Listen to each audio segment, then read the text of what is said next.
Good morning students. आज हम fourth unit से नेक्स्ट टॉपिक पढ़ेंगे अटेंशन। सबसे पहले हम देख लेते हैं introduction of attention. Attention is the focus of consciousness on a particular object और idea at a particular time to the exclusion of the other objects or idea. Attention का meaning क्या होता है? अटेंशन मीन्स होता है ध्यान देना, focus करना, अपनी सारी कॉन्शियसनेस लगाना किसी भी एक पर्टिकुलर ऑब्जेक्ट के ऊपर, पर्टिकुलर टाइम के ऊपर या किसी आइडिया के ऊपर, बाकी सारे ऑब्जेक्ट्स और आइडिया को हटाते हुए। नेक्स्ट हम देख लेते हैं डेफिनेशन। डेफिनेशन जो है वो शर्मास के अकॉर्डिंग दी गई है। Attention is defined as a process which completes the individual to select a particular stimulus according to his interest and attitude out of the multiple stimuli of the environment।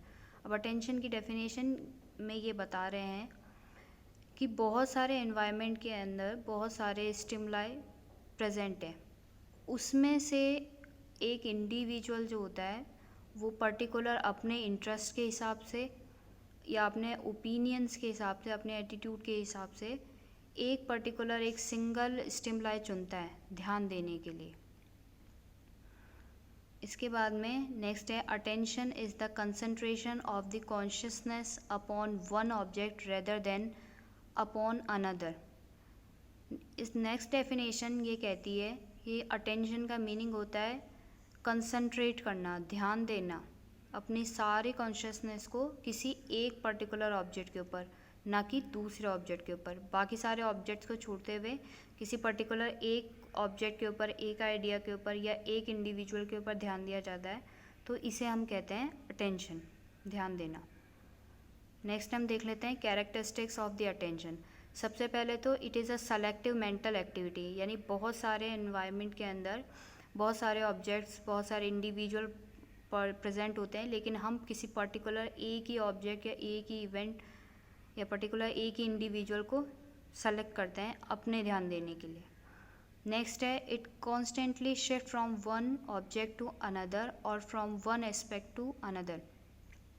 Attention जो होता है, जो हमारा ध्यान देने की जो प्रोसेस है, वो कॉन्स्टेंटली शिफ्ट होती रहती है। अभी हमारा ध्यान इस चीज़ पे है, एक नेक्स्ट मोमेंट पे किसी और चीज़ पे हो जाएगा। नेक्स्ट है attention is the focus of the consciousness on one particular object. Attention हमको बताता है कि अटेंशन का मीनिंग है पर्टिकुलर किसी एक ही ऑब्जेक्ट के ऊपर हमारा पूरा ध्यान फोकस होता है। नेक्स्ट है attention is the state of preparedness और अलर्टनेस। अटेंशन क्या है? हमको बताता है कि एक पर्टिकुलर ऑब्जेक्ट के ऊपर ही हमको अलर्ट रहना है या उसी के लिए हमको प्रिपेयर्ड रहना है। नेक्स्ट है अटेंशन के लिए हमको हमारे मोटर और सेंसरी एडजस्टमेंट करने होते हैं। मोटर का मीनिंग है कि जब हमको कोई भी एक ऑब्जेक्ट हमने देख लिया है तो उसके लिए हमको कोई भी मूवमेंट नहीं करना है, बॉडीली हमको कोई मूवमेंट नहीं करना है। नेक्स्ट इसके अलावा हमारा जो सेंसरी, जो जितने भी सेंसरी ऑर्गन्स हैं उन सभी का ध्यान भी उसी के ऊपर होना चाहिए, यानी कंटिन्यूसली हम उसको आइज़ के थ्रू हमको उसको देखना है, ठीक है, कानों के थ्रू उसको सुनना है, या अगर कोई चीज़ टेस्ट करने लायक है तो उसको टेस्ट करना है, यानी कंटिन्यूसली उसका जो ध्यान होना चाहिए वो उसी के ऊपर होगा, पर्टिकुलर एक ही ऑब्जेक्ट के ऊपर। नेक्स्ट है टाइप्स और वेराइटीज़ ऑफ अटेंशन। अटेंशन जो होते हैं वो यहाँ पे दो टाइप के होते हैं। पहला है आपका वॉलेंट्री, दूसरा है आपका इनवॉलेंट्री। अब वॉलेंट्री का मीनिंग होता है requires conscious efforts on the part of the person। Example है problem solving, answering in the examination. Voluntary का मीन्स होता है कि अपने आप से आपको कोशिश करनी पड़े, यानी कि कंटिन्यूसली अगर आप यहाँ पे एग्जाम्पल में देखो प्रॉब्लम सॉल्विंग, अगर आपके पास है मैथ्स का कोई प्रॉब्लम आ जाता है या केमिस्ट्री की कोई इक्वेशन आ जाती है, तो आपको कंटिन्यूसली उसके ऊपर अपना ध्यान बनाए रखना होता है अगर उस प्रॉब्लम को या उस इक्वेशन को आपको सॉल्व करना है। या एग्ज़ाम के अंदर आपको क्वेश्चन लिखना होता है तो आपको कंटिन्यूसली ध्यान उसी के ऊपर होना चाहिए। यानी कि जब आपको कॉन्शियसली ध्यान देना पड़े, एफर्ट लगाना पड़े किसी पर्टिकुलर ऑब्जेक्ट के ऊपर या पर्टिकुलर सिचुएशन के ऊपर, तो वो होता है आपका वॉलेंट्री अटेंशन, यानी आप अपने आप से ध्यान देना चाहते हो उस पर्टिकुलर ऑब्जेक्ट के ऊपर या सिचुएशन के ऊपर या इंडिविजुअल के ऊपर। वॉलेंट्री मीन्स अपने आप से आपका ध्यान आप डालने की कोशिश करो वॉलेंट्रीली। इसको यहाँ पे दो टाइप्स में डिवाइड किया गया है, इम्प्लिसिट और एक्सप्लिसिट। यहाँ पे देख लेते हैं। आपका सबसे पहला है आपका implicit violation attention. A single act of will is responsible for arousing attention. Example, homework given by the teacher and the fear of punishment met arouse attention in the student to complete the given task। implicit का मतलब होता है जब आप particular सिर्फ आपको एक single act करना पड़े अटेंशन को जागृत करने के लिए या अटेंशन दिलाने के लिए। जैसे कि हमारे टीचर हमको कोई भी काम दे देते हैं, होमवर्क दे दिया, अब आपको पता है कि उन्होंने डांट के कहा है कि अगर आपको ये काम अगर आप नहीं करके आओगे तो आपको पनिशमेंट मिलेगी। तो ये जो पनिशमेंट का जो आपको डर है ये आपके अंदर एक ही बार आपको दिया गया है, लेकिन आपके अंदर ये अटेंशन जो होता है वो पैदा कर देता है कि आपको एक ही बार के अंदर ये टास्क को पूरा करना होगा। नेक्स्ट है आपका एक्सप्लिसिट वॉल्यूशन अटेंशन। एक्सप्लिसिट के अंदर क्या करना होता है, जब आपको अटेंशन दिलवाने के लिए आपको बार बार उसके ऊपर काम करना पड़ता है, बार बार आपको एक्ट करना पड़ता है। लेकिन ये एक्ट कब होता है, जब आपकी इच्छा होती है, तब आपकी इच्छा है उस काम को करने के लिए, तभी आप बार बार उस काम को करेंगे। One has to struggle hard for keeping oneself attentive. आपको कंटिन्यूसली उस काम के लिए कंटिन्यूसली आपको स्ट्रगल करना पड़ेगा। जैसे कि आपका एग्ज़ामिनेशन के टाइम पे आपको पता है कि आपको ये एग्ज़ाम को पास करना है, तो आपकी खुद की इच्छा है कि आपको ये एग्ज़ाम को पास करना है, तब जाके आप continuously 1 chapter 2 chapter 3 chapter continuously एक के बाद में आप कंटिन्यूसली उसके ऊपर ध्यान देते हो और उसको पढ़ने की या समझने की कोशिश करते हो। तो यहाँ पे आपने अटेंशन के दो पढ़े, पहला है आपका वॉलेंट्री, दूसरा आपका इनवॉलेंट्री। वॉलेंट्री मीन्स जब आपको एफ़र्ट डालने पड़े खुद से अटेंशन को अराउज़ करने के लिए, अटेंशन दिलाने के लिए। इसके अंदर आपने दो टाइप पढ़े, पहला आपका इम्प्लिसिट, दूसरा आपका एक्सप्लिसिट। इम्प्लिसिट के अंदर जब आपको सिंगल एक्ट करना पड़े अटेंशन को अराउज़ करने के लिए, और एक्सप्लिसिट के अंदर जब आपको रिपीटेड एक्ट करने पड़े अटेंशन को अराइज करने के लिए। नेक्स्ट पढ़ते हैं हम इनवॉलेंट्री अटेंशन। इनवॉलेंट्री अटेंशन का मीनिंग है कि जब आपको कोई भी कॉन्शियस एफर्ट नहीं डालने पड़ते हो। This type of attention is around without the conscious effort. जैसे कि एग्जांपल में bright light, loud noise and strong odour and pain. यानी कि ये सारे एग्जांपल आपको कहते हैं कि जब आपको कोई भी ध्यान देने की ज़रूरत नहीं होती। जैसे कि आप बैठे हुए हो, अचानक आपको कोई पेन होना शुरू हो गया स्टमक के अंदर, तो आपका अचानक से ध्यान उसके ऊपर चला जाएगा। या कोई आपके पास से गुजरे, आपको बहुत सारा परफ्यूम लगा करके, तो स्ट्रॉन्ग ऑर्डर्स, या आपको किसी ने बोला नहीं है कि उसकी तरफ ध्यान दो, आपका अपने आप उसके ऊपर ध्यान चला जाएगा। या लाउड नॉइसेस आपने सुनी, ब्राइट लाइट आपने देखी, तो अचानक से आपका ध्यान उसकी तरफ चला जाएगा। This type of attention can be aroused by the instinct called enforced non violation attention. Attention given due to performed sentiments to the people, object or things। इसकी यूजेस क्या क्या हैं, दोनों टाइप के अटेंशन के या ओवरऑल अटेंशन के uses क्या क्या हैं। It provide strength and ability to continue the task despite the obstacle present in the environment. Attention जो होता है वो हमारी हेल्प करता है, हमको स्ट्रेंथ प्रोवाइड करता है कि जो भी हमारे एनवायरनमेंट के अंदर हमारे सामने जो भी टास्क प्रेजेंट है, जो भी ऑब्स्टिकल प्रेजेंट है, उसके ऊपर हमारा ध्यान कंटिन्यूस बना रहे, तभी जा कर के हम उस पर्टिकुलर टास्क को फुलफ़िल कर पाएंगे। नेक्स्ट है helps in better organization of the perceptual field for the maximum clarity and understanding. जब हमारा ध्यान पर्टिकुलर किसी एक ही ऑब्जेक्ट के ऊपर लगा रहेगा, तब जा कर के हमको क्लियरली वो सिचुएशन या वो इवेंट, वो इंडिविजुअल, तभी जा कर के हम अच्छी तरीके से उसको समझ पाएंगे। नेक्स्ट है it helps by providing the deeper concentration by focusing one's consciousness upon required object और आइडिया। ये हमारी किसी भी ऑब्जेक्ट या किसी भी सिचुएशन को, किसी भी आइडिया को समझने में हमारी हेल्प करता है, डीपर कंसंट्रेशन में हमारी हेल्प करता है। Next, helps in bringing mental alertness and preparedness. इसके बाद में जो अटेंशन है वो हमारी हेल्प करता है किसी भी सिचुएशन के लिए हमको मेंटली अलर्ट होने में और प्रिपेयर रहने में। नेक्स्ट है methods for arousing attention.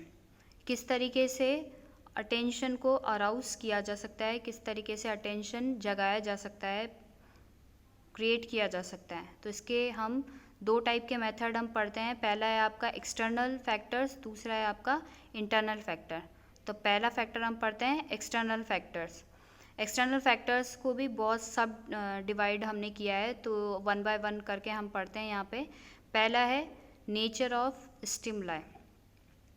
Nature of stimuli का मीनिंग है जो भी एनवायरनमेंट के अंदर जो पर्टिकुलर ऑब्जेक्ट है, सिचुएशन है या इंडिविजुअल है, वो स्टिमुलाई किस टाइप का अटेंशन अराउज कर रहा है या उस स्टिमुलाई की क्या नेचर है, यानी कि वो पर्टिकुलर किस शेप का है, किस कलर का है, पर्टिकुलर क्या उसकी ब्यूटी है या क्या ऑडिटिटी है, या पर्टिकुलर वो अजीब है या बहुत ज़्यादा सुंदर है, उसका साइज शेप कैसा है, उसका कलर कैसा है। जैसे कि यहाँ पे अब एग्जांपल में देखते हैं कि जो पिक्चर्स जो होती हैं वो टेक्स्ट की बजाय ज़्यादा हमारी तरफ अपना ध्यान अट्रैक्ट कर पाती है, क्योंकि पिक्चर्स के अंदर पर्टिकुलर कलर्स डले हुए होते हैं। वो पर्टिकुलर या तो वो बहुत सुंदर होंगी या बहुत अजीब होंगी या पर्टिकुलर उसके अंदर कोई शेप होगा, जबकि टेक्स्ट में इतना सब कुछ नहीं है।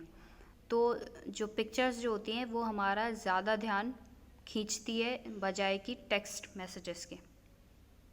नेक्स्ट हम पढ़ते हैं intensity of the stimuli. Stimuli का स्ट्रेंथ कितना है, जितनी उसकी स्ट्रेंथ होगी, जितनी उसकी इंटेंसिटी होगी, इंटेंसिटी का मीन्स है तीव्रता, उतना ही ज़्यादा हम उसके ऊपर ध्यान केंद्रित करेंगे।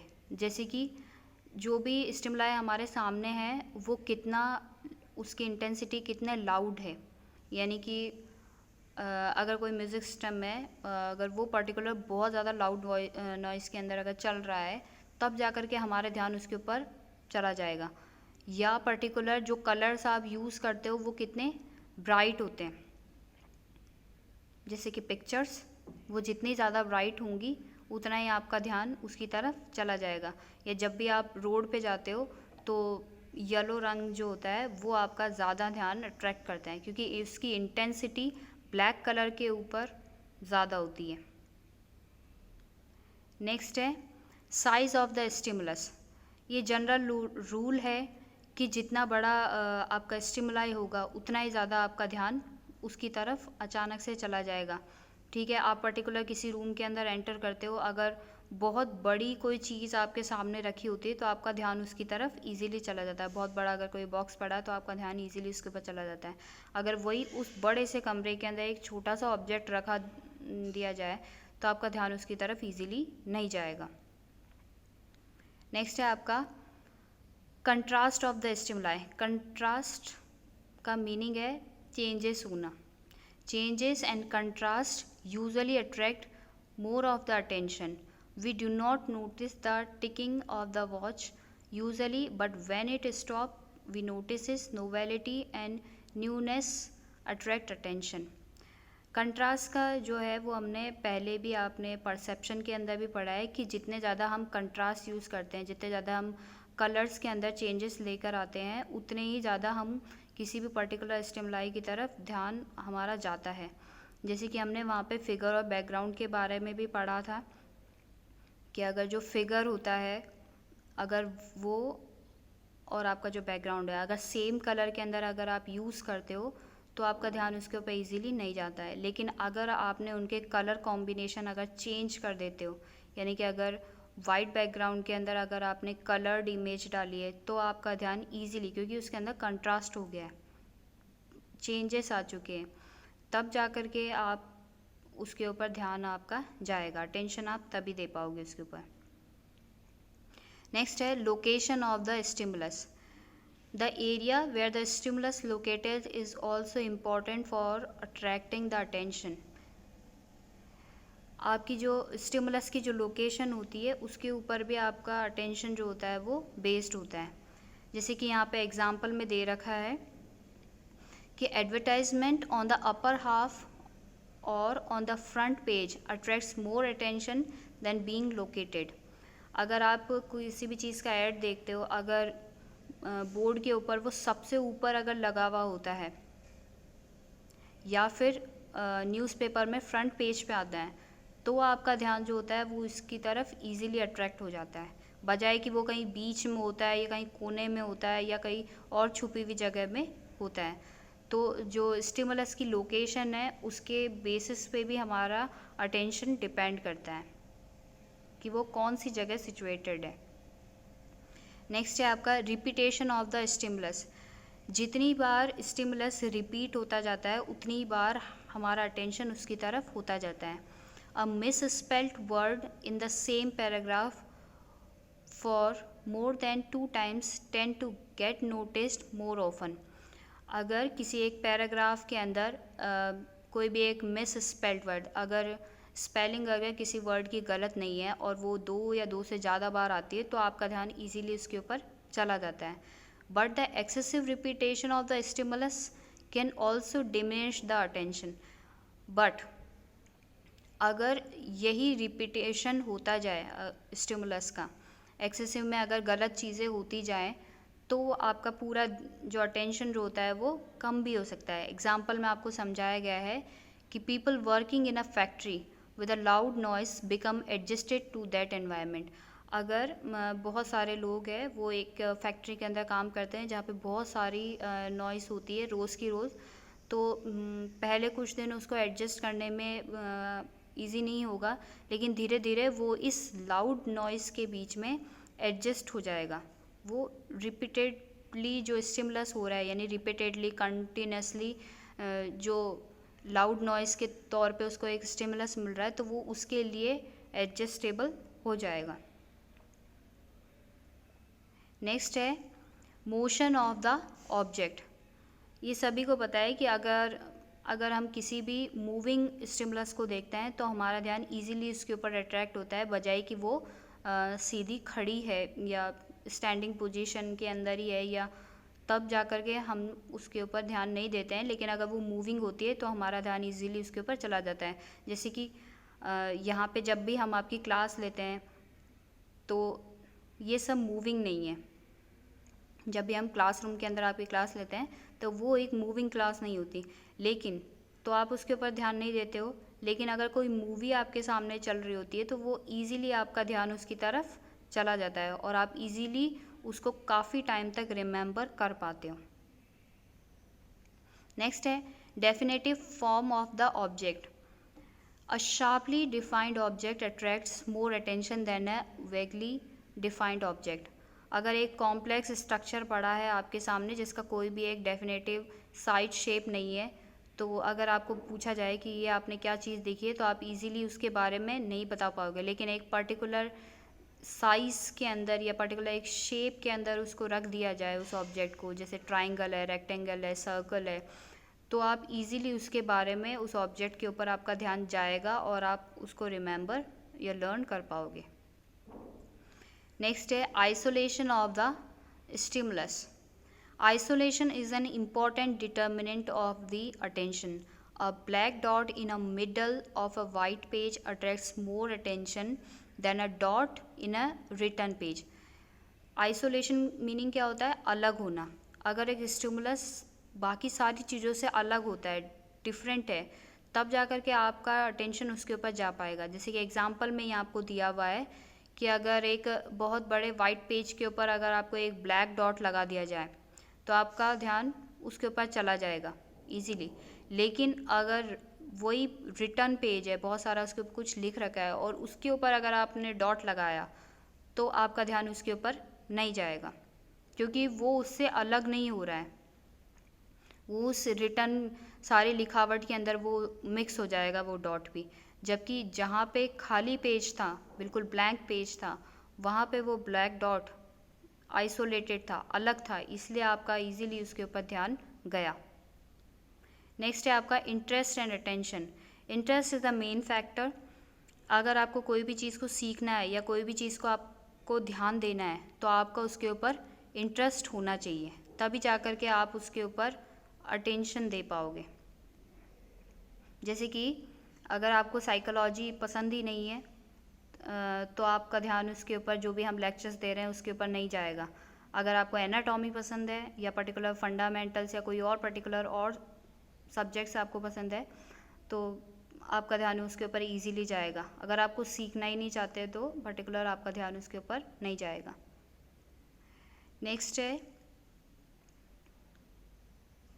नेक्स्ट हम पढ़ते हैं इंटरनल फैक्टर्स। यहाँ तक थे आपके सभी एक्सटर्नल फैक्टर्स, यहाँ से अब आपके शुरू होते हैं इंटरनल फैक्टर। इंटरनल फैक्टर के अंदर सबसे पहला है आपका मोटिव्स। मोटिव्स क्या होता है? बेसिक ड्राइव होते हैं। बेसिक ड्राइव जैसे कि आपकी हंगर, थ्रस्ट, क्यूरियोसिटी, सेक्स, ये सारे क्या है? आपके ड्राइव्स हैं, यानी ये सब आपकी बेसिक नीड्स है जो आपको फुलफ़िल करनी होती है। जब तक आपके पास में ये नीड्स प्रेजेंट नहीं होंगी, जब तक आपके पास में ये मोटिव्स या ये गोल प्रेजेंट नहीं होंगे, तब तक आपका ध्यान पर्टिकुलर किसी एक चीज़ के ऊपर अटेंशन नहीं हो पाएगा। जैसे कि हंगर का यहाँ पे अगर आपको एग्जांपल देते हैं कि अगर आपको भूख लगी है, अगर आपकी हंगर ड्राइव अगर एक्टिवेट होती है तभी जा कर के आपको खाने को देख कर के आपको सलाइवेशन फील होगा, या खाने को देख कर के आप खुशी होगी, या खाने को देख कर के खाने को देखने की आपको इच्छा होगी। आप खाने के ऊपर ध्यान तभी दे पाओगे जब ये हंगर ड्राइव जो होती है वो आपकी एक्टिवेट होती है। पर्टिकुलर ये कहना चाहते हैं आपका कि जब तक आपके पास में मोटिव्स या ड्राइव नहीं होंगी तब तक आपका ध्यान पर्टिकुलर एक ऑब्जेक्ट के ऊपर नहीं जाएगा। नेक्स्ट है आपका इंटरनल फैक्टर्स के अंदर, नेक्स्ट है आपका mental setup. A person always attends to one subject which the mind has a set. During exam, any talk about it attracts the attention. जो हमारा माइंड सेटअप होता है उसी के अकॉर्डिंग हम हमारा अटेंशन जो होते हैं वो सेट करते हैं। जैसे कि एग्ज़ाम के अंदर कोई भी अगर बात कर रहा होता है तो हमारा ध्यान इजीली इसके ऊपर चला जाता है, क्योंकि हमारा माइंड सेटअप, हमारा ध्यान उसी चीज़ के ऊपर है, हम उसी चीज़ को सुनना चाहते हैं या समझना चाहते हैं। हमारा माइंड जो होता है वो उसी के लिए रेडी हो रखा है, तो हम सिर्फ उसी के बारे में सुनते हैं या उसी के ऊपर हमारा ध्यान जाता है। नेक्स्ट है इंटरनल फैक्टर्स में पास्ट एक्सपीरियंस। जितनी भी चीज़ें हम सीखते हैं या जो भी हमारे पास्ट एक्सपीरियंस होते हैं, प्रीवियस एक्सपीरियंस होते हैं, वो हमारे अटेंशन को फैसिलिटेट करते हैं, हमारे अटेंशन को ध्यान देने में हमारी हेल्प करते हैं। If we find that certain thing has been beneficial in the past, we give more attention to it in the present. अगर हमने प्रीवियसली कोई भी एक पर्टिकुलर एक काम सीख रखा है, जैसे कि आप कंप्यूटर या लैपटॉप चलाने जैसा कोई भी काम है या बाइक सीखने जैसा कोई भी काम है, तो आपको पहले लगता है कि पहले आपके लिए बेनिफिशियल रहा था ये काम, पहले जब अगर आपने वो काम सीखा था तो आपकी हेल्प हुई थी आपको आगे बातें और समझने में। तो अगर आपको फिर से वही काम दिया जाता है तो आप और उसके ऊपर ध्यान दे करके उसको सीखेंगे। तो पास्ट एक्सपीरियंस पे भी डिपेंड करता है हमारा अटेंशन। पास्ट एक्सपीरियंस हमारे जैसे भी रहे थे उसके ऊपर हमारा प्रेजेंट डिपेंड करता है। नेक्स्ट है emotion. The emotional state of the individual determines the attention the person will put to any certain stimuli. जैसे भी एक इंडिविजुअल की इमोशनल स्टेट होती है, कि अगर इमोशनल स्टेट होती है तो उसके ऊपर हमारा स्टिमुलाई जो होता है वो भी डिपेंड करता है। यानी कि अगर आपको कोई भी चीज़ को सिखाने के लिए बैठ रहे हैं या आपको बोला जाता है कि इस पर्टिकुलर चीज़ के ऊपर ध्यान दो, या आपके सामने से कोई भी एक तेज़ गति से अगर कोई भी गाड़ी चली जाती है, कोई भी ब्राइट लाइट आपके सामने से गुजरती है, तो ये सारी चीज़ें वॉलेंट्री या इनवॉलेंट्री आप किसी बात के ऊपर तब अटेंशन दे पाओगे जब आपकी इमोशनल स्टेट जो होती है वो ठीक होती है। यानी कि अगर आप किसी भी बात से आप खुश होते हो तो आपका ध्यान हर किसी चीज़ के ऊपर जाता है, चाहे वो वॉलेंट्री अटेंशन हो चाहे वो इनवॉलेंट्री अटेंशन के अंदर काउंट होता हो। लेकिन अगर आप किसी भी बात से गुस्से में हो, किसी बात से डिप्रेस्ड हो, किसी बात से परेशान हो, तो आपके सामने से कोई भी चीज़ गुजरे या आपको पर्टिकुलर किसी बात के ऊपर अटेंशन देने के लिए बोला जाए वॉलेंट्रीली, तब भी आप उसके ऊपर अटेंशन नहीं दे पाते उस पर्टिकुलर स्टिमुलाई के ऊपर या ऑब्जेक्ट के ऊपर। नेक्स्ट है habits. Habits is also an important determinant of attention. जो आपकी आदतें होती है वो भी अटेंशन को डिटरमाइन करने में हेल्प करती है। यानी कि एक पर्सन जो होता है वो उसकी आदतें हैं कि इम्पॉर्टेंट चीज़ों के ऊपर वो ध्यान देगा, और जो उसके लिए अनइम्पॉर्टेंट चीज़ें हैं वो उसको नहीं लगता है कि ये उसके लिए ध्यान देने लायक बातें हैं, तो वो उसके ऊपर ध्यान नहीं देगा। नेक्स्ट है इंटरनल फैक्टर्स के एम्स और मीनिंग कि क्या क्या एम होते हैं। सबसे पहली बात तो the personal aim of the person also guide his ability to attend to certain stimuli. Internal factors के यही एम है कि जो भी चीज़ें जो भी स्टिमुलाई उसके सामने आ रही है तो उसके ऊपर वो किस तरीके से उसको फोकस कर सकता है। नेक्स्ट है meaning. The internal meaning of the stimuli also deposit the meaning to the methods, deposition and temperament of the person. Internal factors जो होते हैं वो किसी भी इंडिविजुअल को हेल्प करते हैं किसी भी स्टिमुलाई को ईज़िली समझने में, और जितने भी जो मेथड्स उसके सामने आ रहे हैं उन सभी को समझने में और उसके ऊपर ऑब्जेक्ट के ऊपर अटेंशन देने में। नेक्स्ट है duration of the attention. The maximum amount of attention that can be attended in period of the is called the span of attention. मतलब कि एक पूरा पर्टिकुलर टाइम पीरियड जो अटेंशन का रहा, जिस पे एक पर्टिकुलर टाइम पीरियड के अंदर हमने किसी एक ऑब्जेक्ट, इवेंट, सिचुएशन या किसी इंडिविजुअल के ऊपर या स्टिमुलाई के ऊपर ध्यान दिया, उस पूरे मैक्सिमम टाइम को हम ड्यूरेशन ऑफ अटेंशन कहते हैं या स्पैन ऑफ अटेंशन कहा जाता है। तो स्पैन ऑफ अटेंशन को भी हम विजुअल और ऑडिटरी अटेंशन के अंदर डिवाइड कर देते हैं। वन बाय वन पढ़ते हैं इसको। पहला है आपका visual attention. The visual attention span is very less. The time of exposure is very short, ranging from 1/100 to 1/5 of a second. The mind can attend to only 4 to 5 separate units if the items are not grouped together. But if the items are combined into a meaningful wholes, for instance word, a large number of items can be perceived at once. Visual attention जो होता है वो बहुत ही short time period के लिए होता है, यानी कि बहुत ही कुछ सेकंड्स के लिए होता है, और हमारा माइंड जो होता है वो अगर आपको फटाफट से कोई चीज़ दिखा करके हटा दी जाती है अगर आपके सामने से, तो हम उन बहुत सारे आइटम्स में से कुछ रेयरली हम 4 या 5 आइटम्स ही जो होते हैं वो याद रख पाते हैं कि हमने क्या क्या चीज़ें देखी है। लेकिन अगर जो भी आइटम्स आपको दिखाए जा रहे हैं अगर उनमें से वो कोई एक पर्टिकुलर मीनिंगफुल वर्ड्स के अंदर है, मीनिंगफुल इंटेंस के अंदर है, तो हम उन या बहुत सारे नंबर्स के अंदर है, तो हम उन आइटम्स में से इजीली उसको परसीव कर पाते हैं, इजीली उसको समझ पाते हैं और इजीली उसको याद रख पाते हैं। बट विजुअल अटेंशन जो होता है वो बहुत ही शॉर्ट पीरियड के लिए होता है, और हम बहुत ही 4 या 5 चीज़ों को ही हम उसके अंदर से रेयरली परसीव कर पाते हैं। Next, span of auditory attention. The number of auditory impression perceived at a single instance are slightly greater. An adult can perceive 8 sounds given rapidly in succession, but when sounds are given in a rhythm, a much larger number of sounds can be perceived. वही जो आपका auditory attention होता है, यानी जब भी आपको कोई साउंड सुनाई देती है तो आप इजीली उसको ज़्यादा उसके ऊपर आप अटेंटिव हो पाते हो, बजाय कि विजुअल अटेंशन के। विजुअल अटेंशन जो होता है कुछ सेकंड्स का होता है, बट ऑडिटरी अटेंशन जो होता है यानी कि जब हम किसी साउंड को सुनते हैं तो हम उसको ज़्यादा ध्यान दे पाते हैं बजाय कि विजुअल अटेंशन के। और यहाँ पे हमने एग्जांपल में दिया है कि अगर आपको 8 साउंड अगर सुनाई देती है एक सेक्शन के दौरान, तो आप इजीली उसको अलग अलग उसको परसीव कर पाते हो।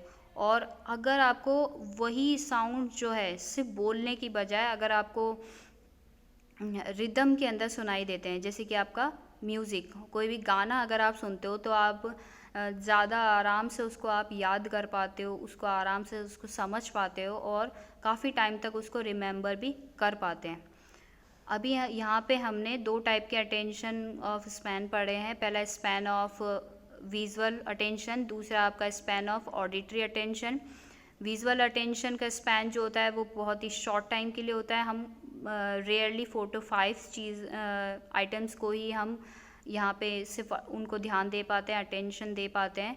जबकि यहाँ पे ऑडिटरी अटेंशन जो होता है वो सेकंड से हट करके कुछ ज़्यादा टाइम के लिए होता है और हम एक बार के अंदर कम से कम भी 8 जो साउंड है उसको हम इजीली परसीव कर सकते हैं। और वही साउंड अगर रिदम के अंदर होती है तो हम उसको और ज़्यादा टाइम तक उसको याद रख पाते हैं और समझ पाते हैं। नेक्स्ट है duration of attention. It refers to how long one can attend to an object without a break.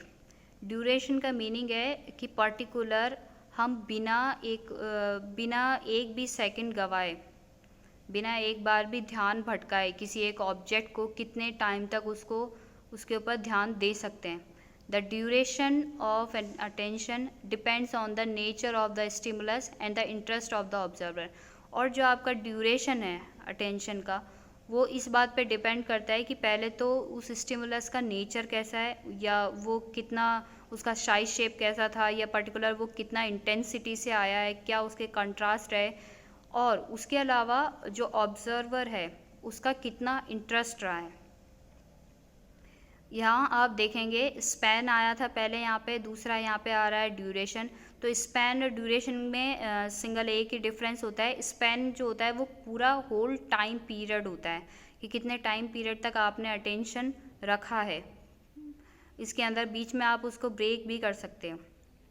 लेकिन जो ड्यूरेशन होता है वो बिना एक बार भी उससे ध्यान हटाए, एक सिंगल टाइम भी, कब तक आप एक ऑब्जेक्ट के ऊपर ध्यान लगा के रखें, वो होता है आपका duration.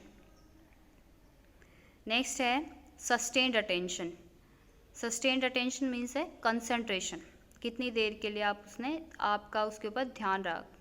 To sustain attention is to concentrated one activities continuously upon one subject, यानी कि कितने टाइम पीरियड के लिए आपने अपना ध्यान किसी भी एक सब्जेक्ट के ऊपर या एक एक्टिविटी के ऊपर कंटिन्यूसली बनाए रखा। The individual attention always remains on the track and activity proceed without any serious distraction. एक इंडिविजुअल को हमेशा अपना ध्यान जो होता है वो अपने ट्रैक के ऊपर लगाए रखना होता है बिना किसी भी सीरियस डिस्ट्रैक्शन के। Thank you.